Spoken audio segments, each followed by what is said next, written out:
Municipal chairperson పైన అవిశ్వాసం పెట్టిన దగ్గర నుంచి కూడా పెద్దలు చిన్నప్పల నాయుడు గారు రకరకాల అంశాలు లేవనెత్తూ వచ్చారు. మొదటంతా కూడా ఈ అవిశ్వాసం చెల్లదు, దీనికి విలువ లేదని చెప్పి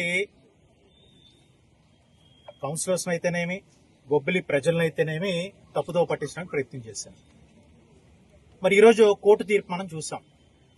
అవిశ్వాస తీర్మానం పెట్టినటువంటి విధానం సముచితం, అందులో ఎలాంటి తప్పిదాలు కూడా లేవు అని మేము చెప్పడం కాదు, ఈరోజు హైకోర్టే తీర్పు ఇచ్చిందంటే ఏ రకంగా మభ్య పెడుతున్నారో మనందరం కూడా ఆలోచించుకోవాలి.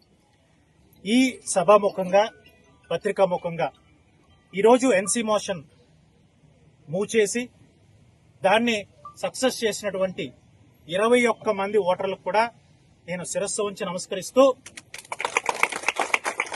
ఒక మంచి నిర్ణయం తీసుకున్నటువంటి వైసీపీ కౌన్సిలర్స్, ఇందాక బేబీనాని గారు చెప్పారు, ఏ ఒక్కరికి వ్యక్తిగతమైనటువంటి కారణాలు లేవు, వాళ్ళు ఎవరు కూడా మేము చైర్మన్ అయిపోవాలి, అదైపోవాలి, ఇదైపోవాలి ఏం లేదు.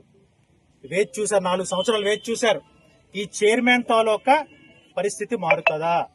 మరి ఆయన పరిస్థితి మారకపోతే పెద్దలు చిన్నపిల్లల లాంటి నాయకులైనా సరే ఆయన చేత బుద్ధి చెప్పి సరైన నడిచినట్టు చేస్తారని వేచి చూసి అలిచిపోయి గత్యంతరం లేనటువంటి పరిస్థితుల్లో ఎన్సీ మోషన్ మూవ్ చేశారన్న విషయం బొబ్బిలి ప్రజలందరికీ కూడా తెలుసు. ఈ రోజు ఆ